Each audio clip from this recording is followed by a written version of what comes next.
Kalki 2898 is the newest blockbuster film out of India, and not only does it star one of the biggest names in the industry, Prahbas, but it's also the most expensive Indian film in history at a whopping $72 million.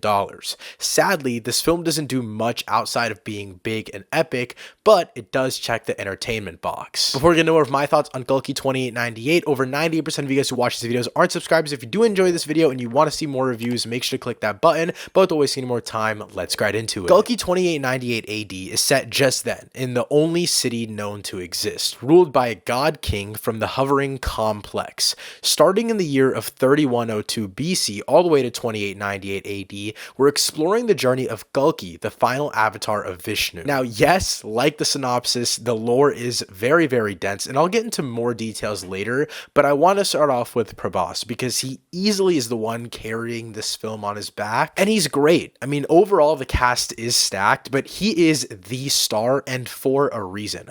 I won't lie, I didn't really like his opening fight that much. I honestly didn't like the first act that much in general, but he's no doubt very charismatic and just very, very fun. He's super exciting. He has great chemistry with Disha Patani, who's only in the film for a little bit, but the parts that she is in works as well. The humor's on point, and I won't lie to you, Prahbas's introduction was probably the loudest theater I've ever been in. It was a pretty small theater with at least like 10 to 15 seats still empty, yet it felt like it was completely packed, and I had a lot of fun even though the movie itself wasn't that great to me. I think him and Amitabh Bachchan's fight was pretty wild as well. They had a couple duels here and there, and I think it all really works. At the end of the day, he's really entertaining, and yes, his character has a really big fatal flaw, but that's not necessarily the star's fault. He is pretty great in the film, and I'll get into his character writing later on. And that leads me into the supporting cast. Now, this is a very great supporting cast. That's why the film was so damn expensive, which I'll talk about in just a second here. But starting off with Amitabh Bachchan, he's not a big part of this movie. He got a nice check. He's an important character, but he really isn't even in it and doesn't really flex acting chops like that. But he's also really old at this point, and I'll take what I can get of one of the greatest living stars in India cinema history. Deepika Padukone is also in this film. I mean, she's great in literally everything she's in. She plays a very essential role in the overall story as well, and I think she's easily the best actor in the film. Like, in terms of true range, this is where you get the best performance in my opinion. And then Kamal Hassan plays the villain, and I think in the beginning he doesn't really work that well, but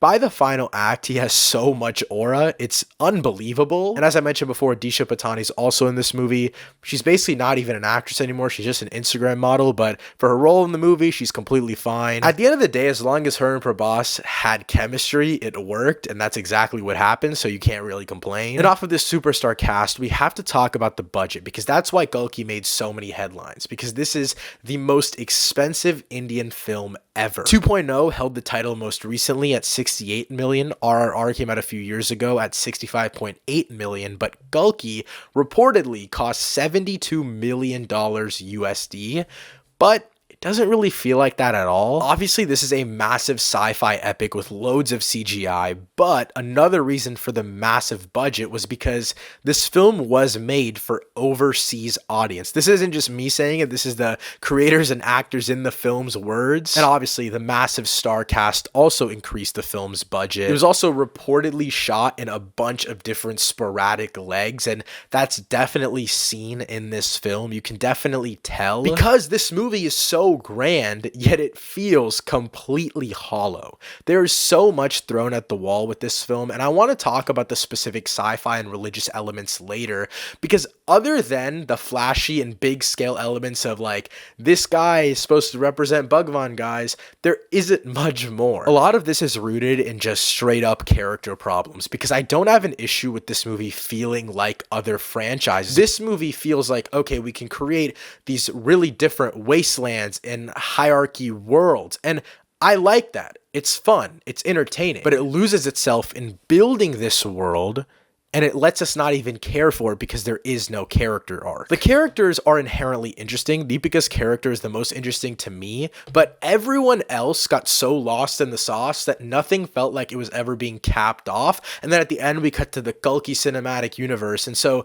what are we really doing here? But it doesn't feel like a complete movie, and I think Prahbas's character never feels big enough to be the center of this world. And obviously by the end, he's completely connected to the Hindu lore and all of these different things about gods and the second coming of this character that I don't want to talk about just yet. All of that's massive and it's exciting, but he starts off as a bounty hunter, and there isn't really a draw for me to see any of these other films because there's no good character arcs going on. Now, as for the overall lore of the world, I actually found it really interesting, and it does feel like a $70+ million world franchise, I guess. And this is all because of the purely sci-fi elements that aren't necessarily related to the religious lore at all. The complex really reminded me of something like Dune.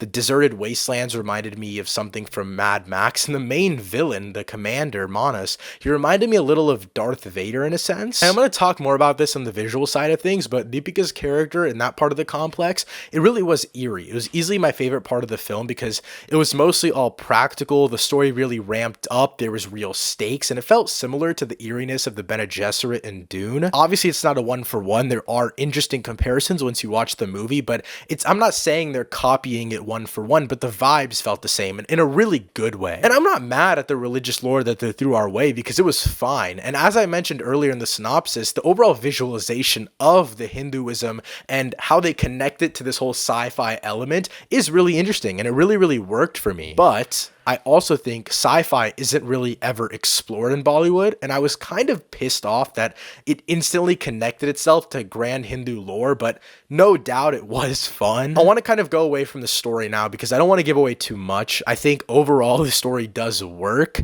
I just think that they lose focus at a certain point and they completely deviate away from the characters that are interesting, and they just go for let's make this world as big as possible so we can keep making more of these movies, rather than let's make these characters interesting so we can keep telling character-based stories. And pretty much the final thing I want to talk about is the visual problem of this film, because this movie did cost $72 million US. Obviously that's a little bit of an estimation because this was in rupees, not in USD.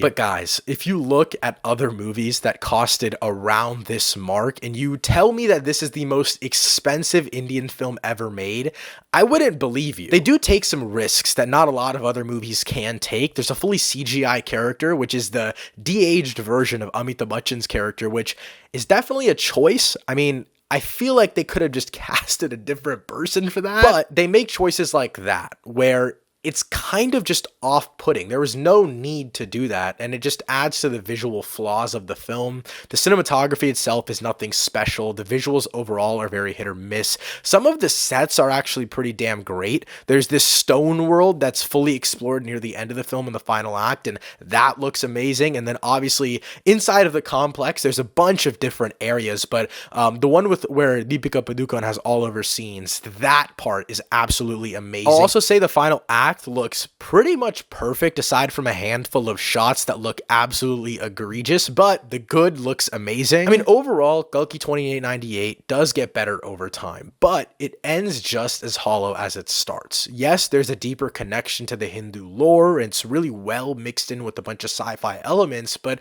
nothing in this film truly will excite a viewer other than Prahbas being the star he is. Overall, I'm going to give Kalki 2898 a 6 out of 10. Again, let me know what you guys thought of this film in the comments down below, and if you agree or disagree with me. And again, over 98% of you guys who watch these videos aren't yet subscribed, so if you don't want to miss any of my future reviews or reactions, make sure to hit that button. Thank you guys so much for watching. I'll see you next time. Peace.